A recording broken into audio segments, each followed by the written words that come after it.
నమస్తే V3 న్యూస్కు స్వాగతం. ఈరోజు ఎల్బీనగర్ నియోజకవర్గంలో మహేశ్వర నియోజకవర్గంలో శివసేన పార్టీ తరఫున భార్యాభర్తలు ఇద్దరు నిర్వహణలు ఇంటింటికి ప్రచారం చేస్తున్నారు. వారిని అడిగి మరికొన్ని విషయాలు తెలుసుకుందాం. నమస్తే సార్. నమస్తేనండి. ఒకే పార్టీ నుంచి మొట్టమొదటగా సీట్లు సంపాదించినందుకు మీకు కంగ్రాచులేషన్. ధన్యవాదాలు.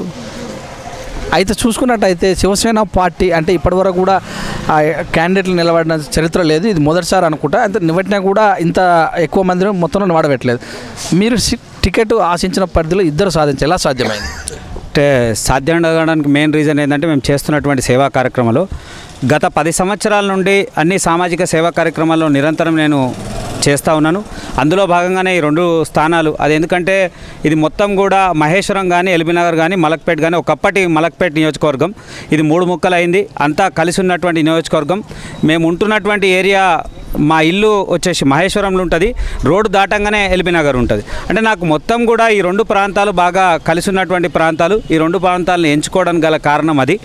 ఇంకోటి ప్రధానమైనటువంటి విషయం పార్టీలో కూడా 2 స్థానాలు ఇవ్వడానికి గల కారణాలు ఏంటి అని అంటే నేను చేస్తున్నటువంటి సేవా కార్యక్రమాలు గత 10 సంవత్సరాల నుండి ఎన్నో కార్యక్రమాలు రాష్ట్ర వ్యాప్తంగానే కార్యక్రమాలు కాకుండా గ్రేటర్ హైదరాబాద్లో 109 రోజులు ప్రదక్షిణ చేసి పబ్లిక్ టాయిలెట్స్ మీద ఎన్నో కార్యక్రమాలు చేసి ఉత్తమ సేవా అవార్డు కూడా తీసుకున్నటువంటి వ్యక్తి నేను.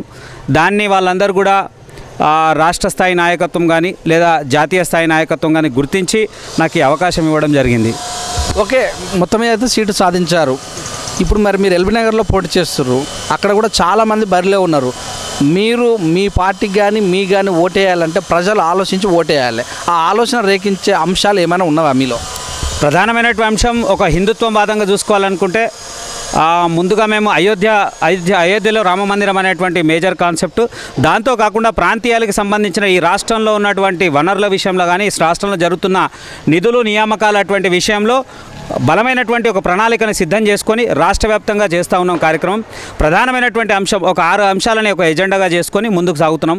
అందులో ఉచిత విద్య, ఉచిత వైద్యము, వృద్ధాప్య పెన్షన్ 5,000 రూపాయలు, నిరుద్యోగ భృతి 5,000 రూపాయలు, మద్యపాన నిషేధము, ఇలాంటి కొన్ని అంశాలతో ప్రతి ఒక్క ప్రజల దగ్గరకు వెళ్తూ ఉన్నాము. ప్రజలంతా కూడా స్వచ్ఛందంగా మాకు సహకరిస్తూ ఉన్నారు. చాలామంది వారు స్వచ్ఛందంగా చెప్తూ ఉన్నారు, శివసేన పార్టీ ఇక్కడ లేదు కానీ మీరు వచ్చిర్రు, తప్పకుండా సంతోషిస్తాం, తప్పకుండా ఓటేస్తామని ఎంతోమంది చెప్పడం జరుగుతూ ఉంది. ప్రతి చోట్ల పోయినా మమ్మల్ని ఆదరిస్తూ ఉన్నారు ప్రజలందరూ కూడా. ఖచ్చితంగా మేమే గెలుస్తామనే ధీమా మాకున్నది.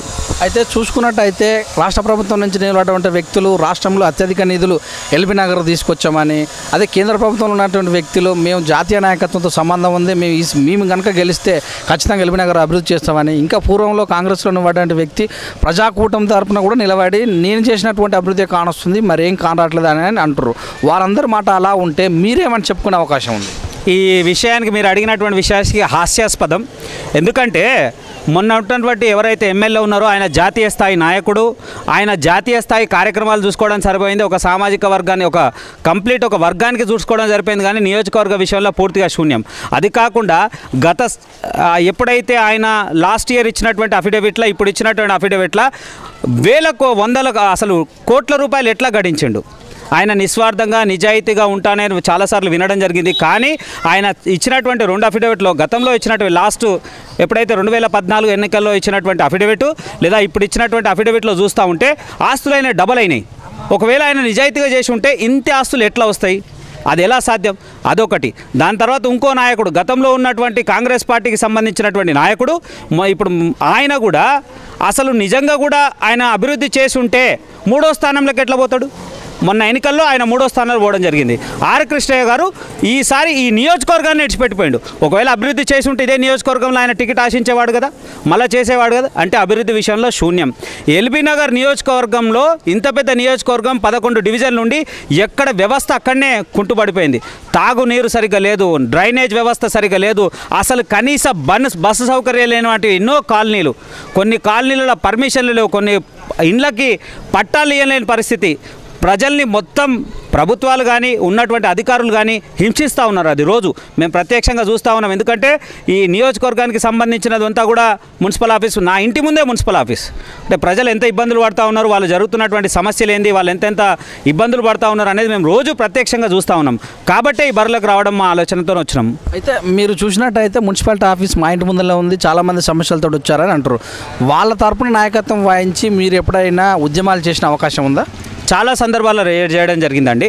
ఎందుకంటే ఇప్పుడున్నటువంటి ఫైబ్రెక్ టాయిలెట్స్ మీద అంటే సామాన్యుడికి కనీస అవసరాలు తీసాల్సినటువంటి ప్రభుత్వం ఎక్కడ కూడా చేసినటువంటి దాఖలు లేవు. ఇదే ఎల్బీనగర్ నియోజకవర్గంలో రోడ్డు విషయంలో కానీ, తాగునీరు విషయంలో కానీ, డ్రైనేజ్ విషయంలో కానీ చాలా సందర్భాల్లో మాట్లాడడం జరిగింది. ఇది ఒక్కసారి కాదు. అయితే ఏదైనా కానీ మనకి సమాజానికి ఎక్కువ మేలు చేయాలంటే అధికారం అనేది అవసరము. నీతి నిజాయితీ నిస్వార్థం గల నాయకుడు కావాలనే ఆలోచనతో రావడం జరిగింది. అందులో ఇంకో ప్రధానమైనటువంటి అంశం, శివసేన పార్టీ తరఫున నాకు జాతీయ స్థాయి నాయకులు వారు అవకాశం ఇచ్చారు, వారికి ధన్యవాదాలు. ఇంకో ప్రధానమైనటువంటి విషయం ఏంటి అనంటే, రేపు నియోజకవర్గంలో నేను ఎమ్మెల్యేగా గెలిచిన తర్వాత ఎవరైతే పెద్దలు స్వర్గీయులు శ్రీ నందమూరి తారక రామారావు గారు అప్పుడు ₹1 జీతం తీసుకొని, ₹1 వేతనం తీసుకొని ఎలాగైతే సేవ చేసిర్రో, రేపు నేను నియోజకవర్గం గెలిచిన తర్వాత కూడా నా ఎమ్మెల్యే జీతము, నా వేతనం ₹1 తీసుకొని సేవ చేయడానికి నేను సిద్ధంగా ఉన్నా. మిగిలిన రూపాయలంతా కూడా నియోజకవర్గం అభివృద్ధికి కూడా ఇచ్చేస్తానని. దాంతోపాటు నేను గెలిచిన తెల్లారే నా కుటుంబానికి సంబంధించినటువంటి, నా పర్సనల్గా సంబంధించినటువంటి యావత్ ఆస్తి మొత్తాన్ని కూడా నియోజకవర్గం అభివృద్ధికి రాసేయడానికి సిద్ధంగా ఉన్నా. అయితే ఇవి చూసుకుంటే బాగానే ఉంది. ఇప్పుడు గెలవాలంటే మొదట చాలా మంది కావాలి, బలగం కావాలి, ధనం కూడా కావాలి. ఇది మీరు చూసుకున్నటువంటి పార్టీ కూడా ఇప్పుడే ఉద్భవిస్తున్నటువంటి పార్టీ. ఇవన్నీ సమీకరణలు చూసుకుంటే మీ యొక్క బలగం ఏంది, బలం ఏంది? మా బలము ఒకటేనండి. ఓటర్లని ప్రతి చోట్ల తిరుగుతూ ఉన్నాము. ఇప్పుడు 3 రోజుల నుంచి నిరంతరంగా సాయిబాబా గుడి నుంచి మా పాదయాత్ర స్టార్ట్ అయిపోయి రోజు ఒక ప్రాంతానికి చేస్తూ ఉన్నాం. నిన్న చేసినటువంటిది నిన్న దిల్సుఖ్ నగరు, తర్వాత పిఎన్టీ కాలనీ, ఆ ప్రాంతం మొత్తంలో కూడా మొన్న పాదయాత్ర జరిగింది. నిన్న సరూర్ నగర్లో చేయడం జరిగింది. ఈరోజు భగత్ సింగ్ నగర్, వెంకటేశ్వర కాలనీ చేయడం జరిగింది. ప్రజలు ఆదరిస్తూ ఉన్నారు. వారందరికీ మా విషయాలు కానీ, మా ఎజెండా కానీ, మేము చేస్తున్నటువంటి సంబంధించిన విషయాలంతా కూడా మేము ప్రజలకు చేరువేస్తూ ఉన్నాం. ఓటు రావడానికి డబ్బుతో ప్రమేయం లేదని నేను అనుకుంటా. ఎందుకంటే ప్రభుత్వం ఇచ్చినటువంటి 28 లక్షల రూపాయలు ఏదైతే ఫండ్ పెట్టాలన్నదో ఆ ఫండ్ పట్టే ఆ స్థాయిలో మేము ఉన్నాం. ఆ స్థాయిలో మేము రీచ్ కాగలుగుతున్నాం. ప్రతి ఓటర్కి మా అంశాన్ని కానీ లేదా మా కరపత్రాన్ని కానీ మేము ఏదైతే చేయాలనుకుంటున్నాం అది నిజాయితీగా వాళ్ళ దగ్గర దృష్టికి తీసుకుపోతున్నాం. కాబట్టి మేము ఖచ్చితంగా గెలుస్తామనే నమ్మకం ఉంది. మొత్తం మీద మీరు శివసేన పార్టీ తరఫున ఎంతమంది అభ్యర్థులు బరిలో ఉన్నారు? వారి యొక్క అంటే ఖచ్చితంగా కూడా వాళ్ళు వెనక కాకుండా ముందుకెళ్ళే అవకాశం ఉందా? తప్పకుండానండి. శివసేన పార్టీ తరఫున 50కి పైచిలుకు స్థానాల్లో మేము నిలబడి ఉన్నాము. అందులో నేను మాత్రమే ఒక వైశ్య కమ్యూనిటీగా వారందరినీ ప్రోత్సాహం చేస్తూ ఒక 14 మందిని స్పెషల్గా నిలబెట్టడం జరిగింది. వరంగల్ కానీ లేదా హైదరాబాద్, రంగారెడ్డి జిల్లాలో మొత్తం 14 మంది నిలబెట్టడం జరిగింది. 14 మంది దగ్గరికి నేను నిరంతరంగా వారి దగ్గరికి ప్రచారం చేస్తూ ఉన్నాము. తప్పకుండా శివసేన పార్టీని రాష్ట్రంలో ఒక ప్రత్యామ్నాయమైనటువంటి పార్టీ, హిందూ పార్టీ అంటే ఒకే పార్టీతో మాట్లాడుతూ ఉన్నారు, ఇంకెప్పుడు కూడా వేరే పార్టీ అవసరం లేదు. ఖచ్చితంగా ఒక ప్రత్యామ్నాయమైనటువంటి పార్టీగా ఖచ్చితంగా ఈ ఎలక్షన్లలో నిరూపిస్తామని మేము పత్రికాముఖంగా తెలియజేస్తూ ఉన్నాం. అయితే మీ నాయకుడు అంటే బాల్ ఠాక్రే గారు మరి ఇక్కడికి వచ్చి ప్రచారం చేసే అవకాశం ఏమైనా ఉందా? ఉద్ధవ్ ఠాక్రే గారు తర్వాత జాతీయ స్థాయికి సంబంధించినటువంటి 20 మంది వారంతా కూడా ఇక్కడ వచ్చే అవకాశాలు ఉన్నాయి. దానికి సంబంధించినటువంటి చర్చలు జరుగుతూ ఉన్నాయి. జాతీయ స్థాయి నాయకులతో మాట్లాడుతాను. అవకాశం ఉందంటే ఇదే ఎల్బీనగర్లో 1,00,000 మందితో ఒక పెద్ద బహిరంగ సభ కూడా ఏర్పాటు చేస్తూ ఉన్నాం. దానికోసం ప్రయత్నాలు జరుగుతున్నాయి. జాతీయ స్థాయి నాయకవర్గం వస్తే తప్పకుండా పెద్ద ఎత్తున ఒక కార్యక్రమం చేపట్టాలనుకుంటా ఉన్నాం. Okay sir, thank you very much. Thank you అండి, నమస్కారం. ఠాక్రే గారు కూడా ఖచ్చితంగా ఇక్కడికి వస్తారు, ప్రచారం చేస్తారని నేను నా వంతుగా 14 మందిని కూడా ప్రోత్బలం చేసి నిలబెట్టానని, ఎల్బీనగర్ నియోజకవర్గంలో ఉన్నటువంటి ప్రతి సమస్య పైన నాకు ఖచ్చితమైన ఆకలింపు ఉందని, విద్య, వైద్య, మద్యం ఇవి ఏవైతే ఉన్నాయో అవన్నీ కూడా అంటే వైద్యం అనేది ఖచ్చితంగా ఫ్రీగా ఇవ్వాలని, విద్య కూడా ఫ్రీగా ఇప్పిస్తానని, నేను గెలిచిన తర్వాత వచ్చేటటువంటి శాలరీని ₹1 తీసుకుంటానని ఎన్టీఆర్ లాగా మరికొన్ని విషయాలు మనతోటి V3 న్యూస్ తోటి పంచుకున్నారు. చూస్తూనే ఉండండి V3 న్యూస్. మీ సురేష్ దండు.